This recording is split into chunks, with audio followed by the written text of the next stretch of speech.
Every single day, thousands of travelers arrive at airport gates with confirmed reservations, boarding passes in hand, only to hear those three words that can completely derail their plans.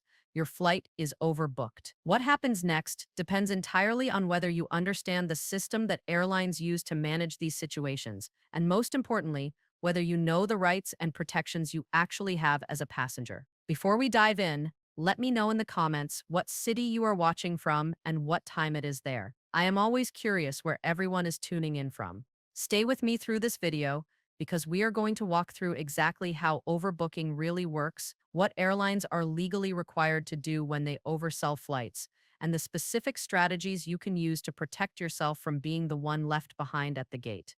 Let's start with something airlines would prefer you not fully understand. Overbooking is not some rare mistake or operational error. It is a deliberate, calculated business practice used by nearly every major carrier in the world. Airlines intentionally sell more tickets than there are actual seats on the aircraft because their complex algorithms predict that a certain percentage of passengers simply will not show up for the flight. Some travelers miss connections due to delays. Others cancel at the last minute or change their plans without notifying the airline. Still others arrive at the airport too late to board. Airlines track these patterns with incredible precision, analyzing historical data for every single route they operate. They know, for example, that business travelers on certain routes are more likely to cancel last minute than leisure passengers traveling with families. They know which seasons see higher no-show rates and which fare classes are more likely to result in empty seats. This is not guesswork. This is revenue management science. Here is what makes this practice so profitable for airlines. An empty seat on a departing aircraft represents lost revenue that can never be recovered. Unlike a product sitting on a shelf in a store that can be sold tomorrow, that airplane seat becomes worthless the moment the aircraft door closes. Airlines cannot afford to operate flights with significant numbers of empty seats, so they oversell deliberately to compensate for the predicted no-shows. Most of the time, their algorithms work perfectly. The predicted number of passengers fail to show up, and the flight departs completely full with no one being denied boarding. But when those predictions are wrong and everyone actually shows up, that is when the overbooking problem becomes very real for passengers standing at the gate. Now here is the critical part that airlines hope most passengers do not know. When a flight is oversold and there are more passengers than seats, federal law requires airlines to follow a very specific process. They cannot simply choose whoever they want to remove from the flight. The United States Department of Transportation regulations mandate that airlines must first ask for volunteers who are willing to give up their seats in exchange for compensation before they can bump anyone involuntarily. This is not optional. This is federal law. Airlines must make a genuine effort to find volunteers before they can start selecting passengers to deny boarding against their will. The compensation they offer to volunteers is completely negotiable. There is no upper limit. Airlines can offer travel vouchers worth hundreds or even thousands of dollars, hotel accommodations, meal vouchers, confirmed seats on the next available flight, or even cash. The amount is determined entirely through negotiation between the airline and the passenger who volunteers. This creates an opportunity that savvy travelers have learned to leverage. If you have flexibility in your schedule and you hear gate agents asking for volunteers on an oversold flight, you have the power to negotiate. Do not immediately accept the first offer. Airlines typically start with lower compensation amounts and gradually increase the offer if they cannot find enough volunteers. Some experienced travelers have successfully negotiated compensation packages worth thousands of dollars by understanding this system and being willing to wait for better offers. The key is asking the right questions before you agree to anything. When is the next confirmed flight they can put you on? Not standby, but a confirmed seat. How long will you be delayed in reaching your final destination? Will they provide hotel accommodations if you need to stay overnight? Will they cover your meals during the delay? What restrictions apply to any travel vouchers they are offering? Can those vouchers be used for international flights, or are they limited to domestic routes? Do they have blackout dates during peak travel seasons? Here is where things get more serious. If the airline cannot find enough volunteers, they must then move to involuntary denied boarding. This is the process that most passengers fear, and for good reason. When selecting passengers to bump involuntarily, airlines use criteria spelled out in their contract of carriage. These criteria vary by airline, but they commonly include factors like your check-in time, the fare you paid for your ticket, your frequent flyer status, and whether you have a confirmed seat assignment. Passengers who checked in late, purchased the cheapest fare class, have no elite status with the airline, or are flying on basic economy tickets are typically the first to be selected for involuntary bumping. This is why experienced travelers always check in exactly 24 hours before departure when online check-in opens. That early check-in time can be the difference between boarding your flight and watching it depart without you. What airlines absolutely do not advertise prominently is the compensation you are legally entitled to receive when you are involuntarily bumped from an oversold flight. As of January 2025, the Department of Transportation raised the compensation limits that airlines must pay.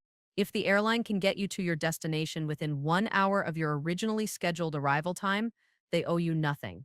But if the delay is longer than 1 hour but less than 2 hours for domestic flights, you are entitled to 200% of your one-way fare, up to $1,075.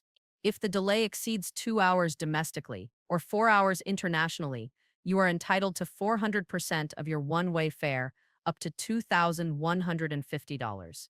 These amounts are mandated by federal law. This is not a voucher. This is cash compensation that the airline must provide, although they are allowed to offer it as a credit to your original payment method. Airlines will often try to hand you a voucher instead, hoping you do not know that you have the legal right to demand cash or a check.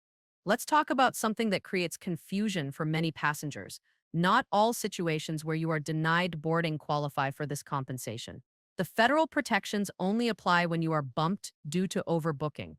If you are denied boarding because you arrived at the gate too late, because you did not have proper identification, because the airline needed to substitute a smaller aircraft for mechanical reasons, or because they needed seats for crew members who must be repositioned for operational purposes, the compensation rules do not apply. This is why it is absolutely critical to understand exactly why you are being denied boarding and to get that reason documented in writing.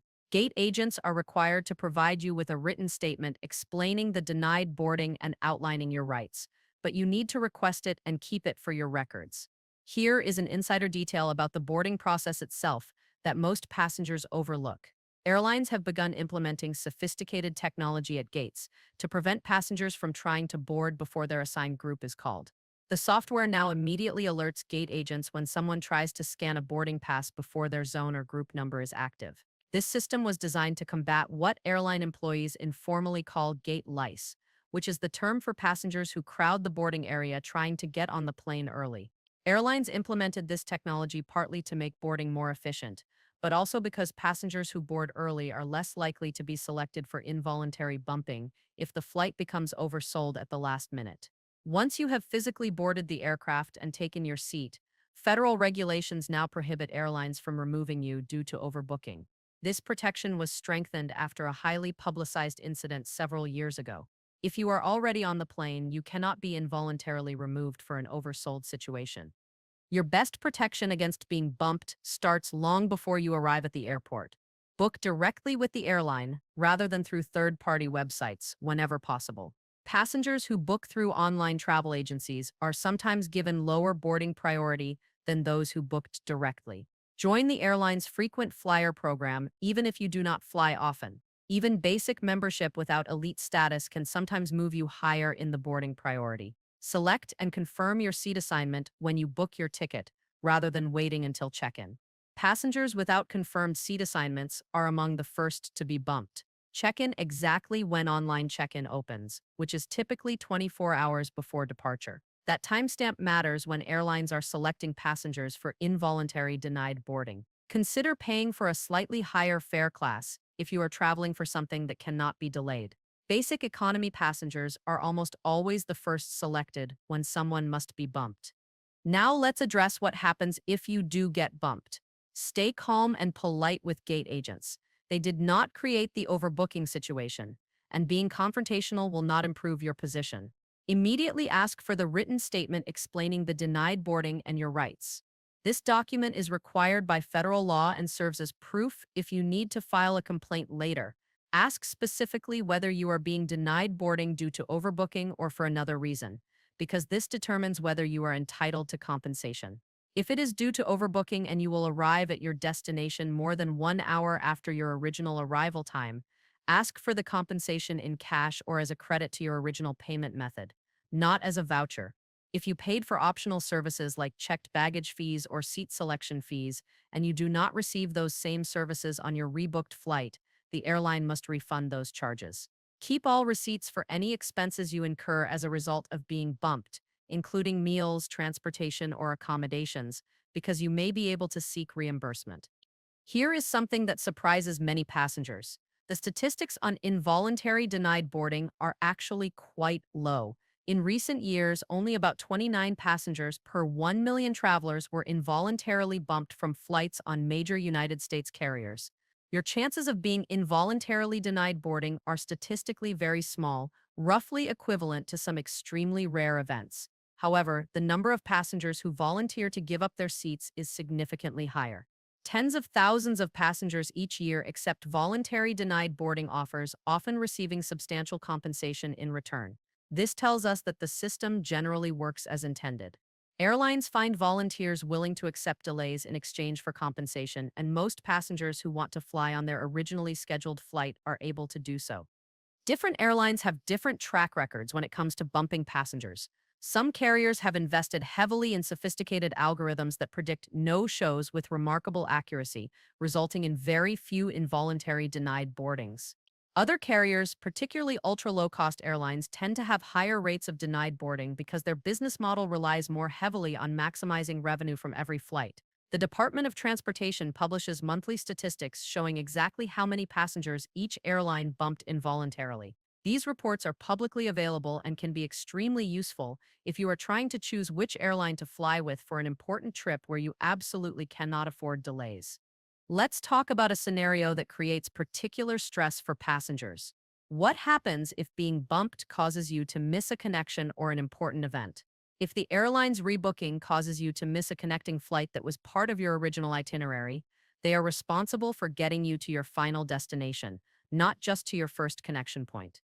However, if you miss a separate reservation such as a hotel check-in, a cruise departure, a concert, or a business meeting, the airline is generally not liable for those consequential damages.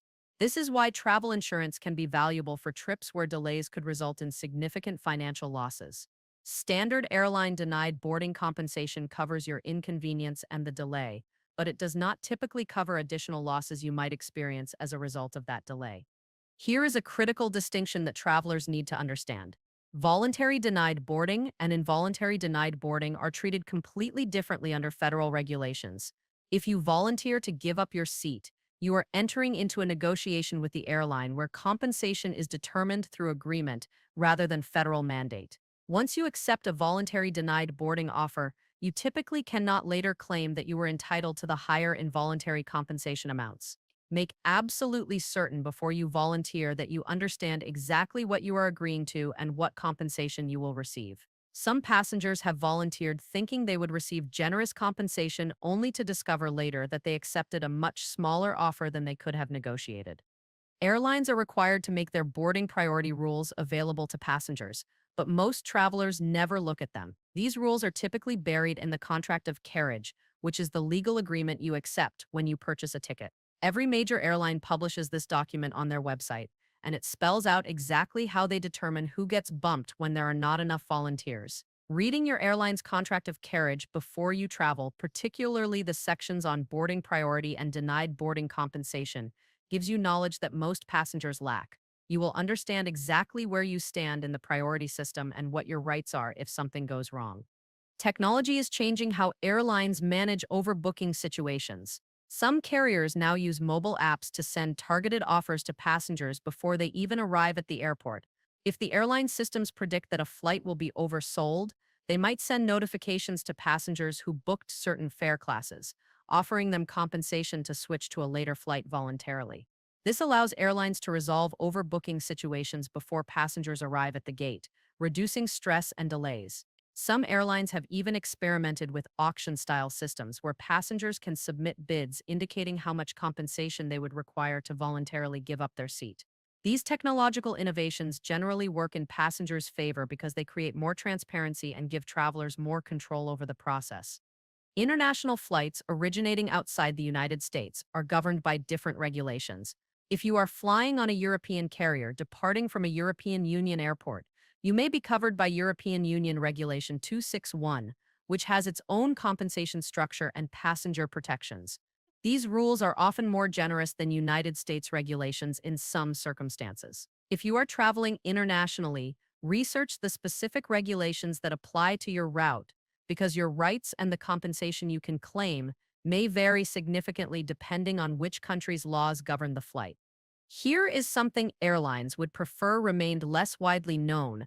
The fact that a flight is oversold does not automatically mean anyone will be denied boarding. Sometimes passengers voluntarily change their travel plans at the last minute, or they miss connections, or they simply fail to show up, and the oversold flight ends up with exactly the right number of passengers. In other cases, airlines are able to resolve the situation by offering compensation to volunteers without anyone being involuntarily bumped. The worst case scenario, where passengers with confirmed reservations are denied boarding against their will, represents a very small fraction of all oversold flights. Understanding this can reduce some of the anxiety travelers feel about overbooking.